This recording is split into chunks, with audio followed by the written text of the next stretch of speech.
Hello, this is Tom Brewer, president of your Charlotte Firefighters Association, Local 660. Wanted to give everybody an update, but before we get into the updates, it has been, as we've all know, the last couple months between COVID and now the protest. It's been a challenging few months, but as we always do as firefighters and Local 660 members, we always rise to the occasion, and we hope everyone is safe out there. Is taking care of themselves and their families. And please know too, we know that the COVID thing has been especially tough with, spouses may have lost income with their jobs and stuff. If we can help in any way, be it financial support, mental support, please reach out. Please let us know so we can try to be there and help you. If you know someone in need, please let us know. There are avenues where we can get people help, and your health and safety is the most important thing to us. Tomorrow night, as you can see in the newsletter, we go into the budget detail. I can't say enough good things about the members of the Political Action Committee, the Public Safety Play Plan. These things don't just happen. It's a lot of behind the scenes work that you don't see, that members and firefighters are taking times away from their family to work on things like pay and benefits, and it's for the benefit of all. So again, to all the members of this local and the Public Safety Pay Plan who over the last year have participated in this process, and everyone who is a member, it definitely helps. If when you look around the country and around the state, what they're proposing is a testament to the work that was done, like I said, by you, the members, and the two committees that I mentioned. Thanks, and we'll hopefully have good news tomorrow night. After the budget is passed. The real reason, or the real meat of this video, is going to be the Firefighter 2 promotional process. It was recently given, and I do want to say, I want to stress the point that it is a promotional process. When we talk about this, we're not talking about the committee that proposed this. We're not talking about any of the assessors. We are simply talking about the process and how it was administered, and was it administered according to civil service law? And was it done in a manner that we've come to expect as Charlotte firefighters? We know when we try new things, there's going to be obstacles, but when there is pay, 5% that's attached to these obstacles, we have to be extra careful. We have to take those extra steps to make sure it's done right. Because this 5%, if you didn't pass the process and won't get the 5%, it's not just going to affect you and your families this year, it's going to affect them for the rest of their life. That's less money into their 401k, less money into their 457, that's less money into our retirement system. So when we run these processes, we have to make sure they're done according to civil service law and in a professional manner. And if we see there's problems, then we need to step back and say, hey, let's reevaluate this. And that's what we are asking the fire department and city HR to do, is to reevaluate this Firefighter 2 process. And I do want to say this before making this video. We also want to make it clear to everybody, this video isn't the first time we've addressed this. We have addressed this as soon as we heard about the Firefighter 2 work group. I personally asked Chief Johnson if Local 660 could have representation on it. He said he had all the individuals he needed, and he did not want the assistance of Local 660. And so that is in his purview. And we did raise some concerns then. We said, as long as we follow the process. And the other thing that I think it's important to remember is with the Public Safety Pay Plan, and you can ask the committee members, that top paid Firefighter 2 pay is actually top paid firefighter pay. We come in under market.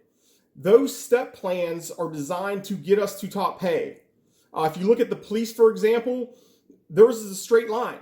They don't have to do any testing. The two positions that were just added to the police, the SBO 1 and SBO 2, all they have to do is take some classes, which they are paid for. They don't take the classes off duty. And when they pass the classes, they, and they become eligible time-wise, then they get those steps. This was actually a testing process. So when we look at the testing process, Rule 9. And you can see it in the newsletter. We talk specifically about Rule 9, and we will hammer that home repeatedly because that's what governs our promotional process. Not fire department SOGs, it's Rule 9. We are civil service employees. When we open our green book, that's the first thing in there is the Civil Service Act. So we have to follow the law.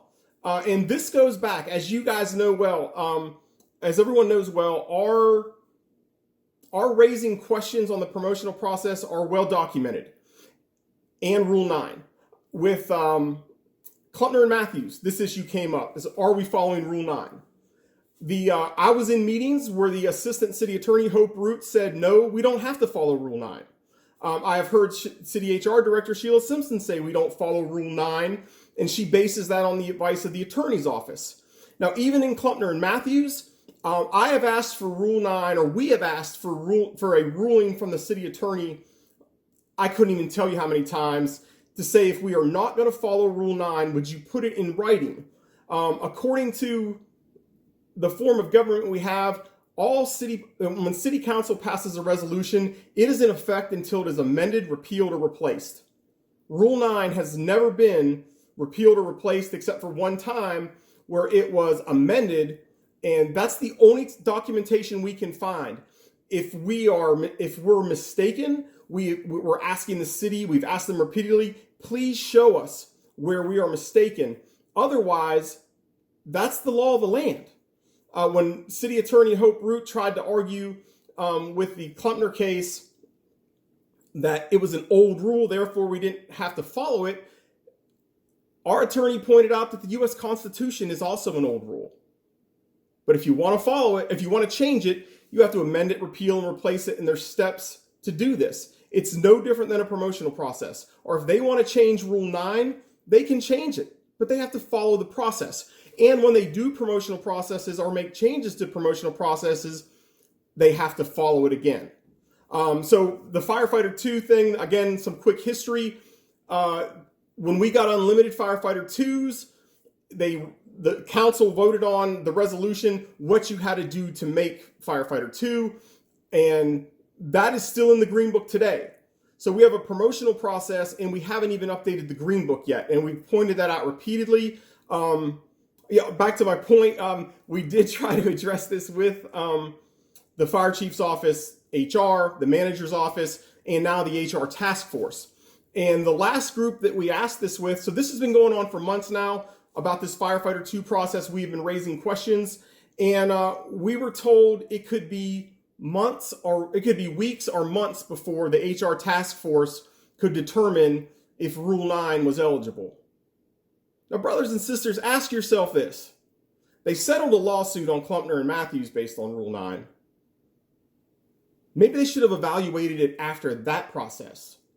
Last May, during the division chief process, the reason the process was halted is because the HR director Simpson, Fire Chief Johnson, a representative from the city attorney's office, we sat down, and with myself, we sat down at CFD headquarters, and it was the same issues. Are you following Rule 9? Can you tell us if you're following Rule 9? They halted the process. They looked it up. They said they were. We asked again to provide it in writing. They have not given it to us in writing.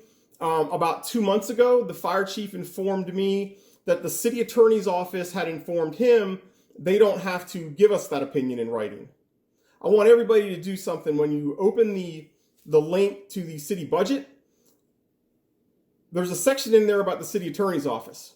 One of their functions is to give city opinions, legal opinions, not just to command staff, not just to HR directors or the manager, but to employees. They have steadfast refused to give us their opinion in writing. Again, if we're wrong, show us. We do not believe Rule 9 has been amended, repealed, or replaced. And if it has, just show us so we can learn from this.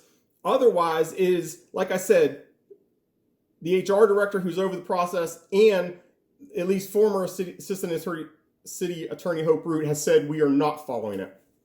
So that's I say brief, it's a little long-winded. So when the Firefighter 2 process was announced, they told everybody in October they were doing it. We put the timeline in the newsletter, but again, there was no detailed announcement. There's supposed to be a detailed announcement. This is the first time we've given this test in 20 years, I imagine, at least, and no one knew what to expect, which makes it all the more important to spell out what the process is, because like as a company officer or even battalion chiefs were calling me asking, what are we supposed to teach them? And, or to practice. And we were asking these questions, but couldn't get answers up until about a month before when they released what they should be studying. But I say a month before because with the battalion chiefs process, with the captain's process, with the engineers process, the reading list and what to study was put out months in advance. The Firefighter 2 process didn't even have dates. Then they added dates. Then the dates changed. Individuals were not told they were testing until, in some cases, 7 days, a week before the test. They had to change travel plans. Some individuals we heard had to come home from vacation. Some people canceled their vacation altogether. People had childcare issues. They may have had other previous engagements, whether it was work or something lined up on the side. They had to change those because of the short notice. We just don't believe that's acceptable. Again, it's a new process, that's fine, but we should be able to give more than a week's notice as to when it's going to be. And we had been asking over a month ahead of time, was it even going to be on or off duty? And couldn't get an answer. So again, these answers should have all been, and these questions should have all been answered up front and spelled in the detailed promotional announcement. And we know they weren't because the Civil Service Board didn't even approve the process until May 5th, 2 or 3 weeks before the process. So in a way, we put the cart before the horse. In our view, you should have had the process approved first by the Civil Service Board so we could have told the individuals, hey, this is what's coming up. In the past, whether it was the battalion chief's process or the captain's process, when they added stuff to it, there was always a grace period. And that's kind of the industry standard around the country. When you add an educational requirement, they're like, hey, starting in 5 years, we'll do this. But it's not that year. Again, if these individuals, when they were hired, if you look today, they were told, hey, these are the expectations. If you meet these expectations, you'll make Firefighter 2. They met all those expectations. The test was thrown in. Again, you can change it. We just don't believe it was done the legal way or even in an appropriate professional manner. So we talked about, the questions on what to study. Oh, then after the process, individuals wanted to see where their deficiency was, maybe why they failed the test. They asked if they could see their score sheets. They were told no, that the fire department will not be scoring score sheets. But in every other process we have, you're allowed to challenge the test. You can see what you did wrong. And it's, again, the first time doing the process, and some kids don't know, or individuals don't know why they failed. So we just, again, we believe this process should be thrown out. It should go back. We should work on it, refine it. But the way it was done this year, we just do not agree with it. And again, this isn't about whether there should be a Firefighter 2 process. This isn't about the committee that came up with it. It's not. This isn't about the people that administered the test as far as the assessors. This is about the way the test was rolled out and the way it's been handled since. Because if you read Rule 9, you are allowed to challenge the test. And they have been told they can't challenge the test or even see their score sheets. So we're hoping that the city HR director, who is over all promotional processes, will reconsider. We are also going to address this with the Civil Service Board. We do not believe they have been given a full context of how this process actually unfolded. And, we ask for your support in this. The people that we've talked to at all levels, battalion chiefs, captains, firefighters, they all believe that we've talked to. We've heard people say that they should have a test. Again, we're not arguing that. But when we discuss how the process unfolded and how it was done, the majority, if not, well, everyone I've spoken with, which isn't official, but I've spoken with a lot of people, they believe the process should not count. So with that said, keep up the good work. If you have any questions, as we put in the newsletter, the HR task force is all questions from the fire department for the fire department go to them now. So it's going to be a challenge. We've voiced our concerns about that as well. We'll get into that at a later time. Until then, stay safe.